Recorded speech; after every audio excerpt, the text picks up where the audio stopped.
So protein synthesis. Synthesis means to make something, right? So in this case, we're going to make proteins. This is this process of going from DNA to RNA to protein. So we take our genetic code and we turn it into something that actually affects our body or the way we look or the way we function. So this is going to occur in 2 steps. 1, this jump from DNA to RNA, and 2, the jump from RNA to protein. So the first step here is called transcription.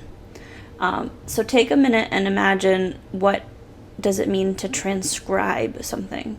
If I asked you to transcribe the textbook, what would you do? Well, you would write it out, right? A scribe used to be somebody who copied books or notes or something like that.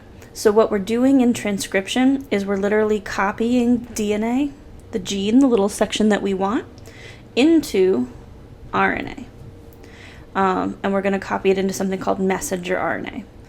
So where does DNA live in the cell? Right? DNA lives in the nucleus, and it can't leave. It's way too big. The pores in the nuclear envelope are way too small, and DNA just can't get out. So this process of DNA transcription is going to happen in the nucleus. The second step here is called translation. So take a second and think about, what does it mean to translate something? Especially for those of you who know more than one language, right? Are you translating from your primary language to English?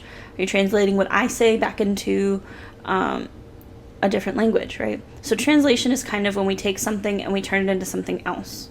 So this is going to be that second step, where we're going to take RNA and turn it into protein. And this is going to happen out in the cytoplasm. And if you remember, ribosomes are the organelle that is responsible for this. So they're the ones that are actually making the protein. So here's my big ribosome, and here's my messenger RNA. And then here's that protein that it's actually going to produce. So let's focus here on the first step, transcription. So this is where we're going to go from DNA to RNA.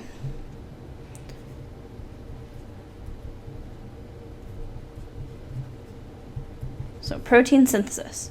We've got DNA, goes to RNA, goes to proteins, right? So transcription is this first step right here. So this is called transcription. So let's go step by step and we'll write out what is going to happen in this process of transcription. So the very first thing that's going to happen is we have DNA can't leave the nucleus, so we have to make a copy. So RNA polymerase is going to come in and bind with this DNA.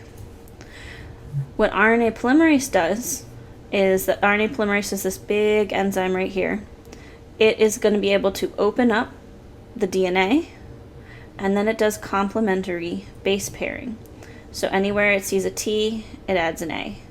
Anywhere it sees a G, it adds a C. Anywhere it sees a C, it adds a G.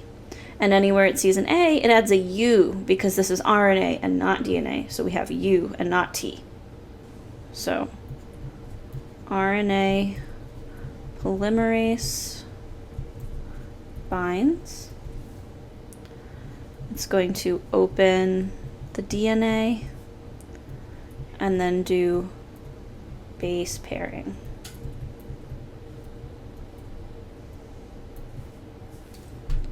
So once the RNA polymerase is done base pairing, we'll have this long strand of RNA.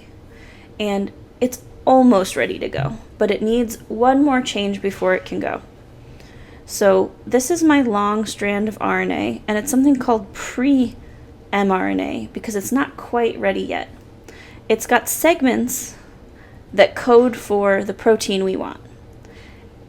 And it's got segments that don't code for the protein we want. So what happens is we're going to splice it. Think about this as like slicing it. So what we're going to do is we're going to cut out these sequences that don't belong. These are called introns. Intron stands for intervening. right? What is something doing if it's intervening? It's in the way. You don't want it there.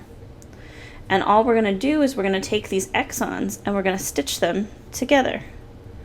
And when we stitch them together, then we will be done and make our complete mRNA that's going to then go to make our protein. So exon stands for expressed. So exons get expressed and introns are intervening. We've got to get rid of those. So the last step here, 4, is going to be splicing together our mRNA.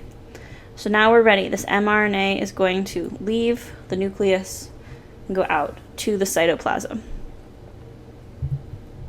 So take a moment and reflect on this process of transcription and go ahead and describe it in your own words.